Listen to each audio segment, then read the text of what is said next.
വീടിന്റെ പരിസരത്ത് മലിനജലം കെട്ടിക്കിടന്ന ദുരിതം. തിരുവനന്തപുരം മണക്കാട് പടനാവ് സ്വദേശി ചന്ദ്രലേഖയാണ് മാസങ്ങളായി ദുരിതം അനുഭവിക്കുന്നത്. ജീവിതം മുന്നോട്ട് കൊണ്ടുപോകാനായി വീടിന്റെ പരിസരത്ത് നിറയുന്ന മലിനജലം കോരിക്കളയുകയാണ് ഈ വീട്ടമ്മ. നിരവധി തവണ പരാതി നൽകിയിട്ടും പരിഹാരമില്ല എന്നാണ് പരാതി.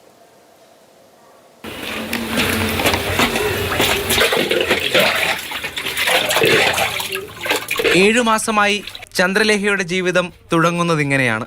ദുർഗന്ധമകലണം, മലിനജലം പല തവണയായി കോരിക്കളയണം, പിന്നീട് വേണം വീട്ടുകാര്യങ്ങളിലേക്ക് കടക്കാൻ.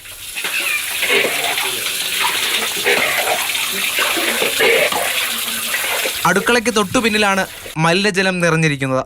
ഇത് കാരണം ആരോഗ്യ പ്രശ്നങ്ങളുണ്ടെന്നും ചന്ദ്രലേഖ. 45 വർഷമായി ജനിച്ചു വളർന്നത് ഇവിടെയാണ്. ഇവിടുത്തെ ഡ്രെയിനേജ് പ്രശ്നം കാലങ്ങളോളം ഉള്ളതാണ്. ഞങ്ങൾ വെള്ളം കോരി, ഈ വയസ്സായ ആ മാമനും ഞാനും കൂടെ വെള്ളം കോരി റോഡിൽ ഒഴിച്ചുകൊണ്ടിരുന്നത്. 7 മാസം കൊണ്ട് ഈ ഡ്രെയിനേജ് വെള്ളത്തിലാണ് ഞാൻ ജീവിക്കുന്നത്. ദുർഗന്ധമുണ്ട്, മലം സ്പ്രെഡ് ചെയ്ത് കിടക്കും, ആഹാരം ഉണ്ടാക്കാൻ പറ്റണില്ല, ഒന്നിനും രണ്ടിനും പോകാൻ പറ്റണില്ല, കൊതു കൊണ്ട് കിടക്കാൻ വയ്യ, മൊത്തം പ്രശ്നമാണ്. കുടുംബാംഗങ്ങളുമായി വിട്ടുനിൽക്കുന്ന യുവതിക്കൊപ്പം മറ്റൊരു സഹായി മാത്രമാണ് വീട്ടിൽ താമസിക്കുന്നത്. പലതവണ വിഷയത്തിൽ ഇടപെട്ടെന്നും ഡ്രെയിനേജ് അതോറിറ്റിയുടെ ഭാഗത്തു നിന്നുള്ള വീഴ്ചയാണ് പ്രശ്നപരിഹാരം വൈകിപ്പിക്കുന്നതെന്നും വാർഡ് കൗൺസിലർ. 3-4 വർഷങ്ങളായിട്ട് നമ്മൾ ഈ ടാർഗറ്റ് കൊടുത്തിട്ടുണ്ട്. ഇവിടുത്തെ പൈപ്പ് ലൈനുകൾക്ക് വലിപ്പം കൂട്ടണമെന്നുള്ളത് നമ്മൾ കൊടുത്തിട്ടുണ്ട്.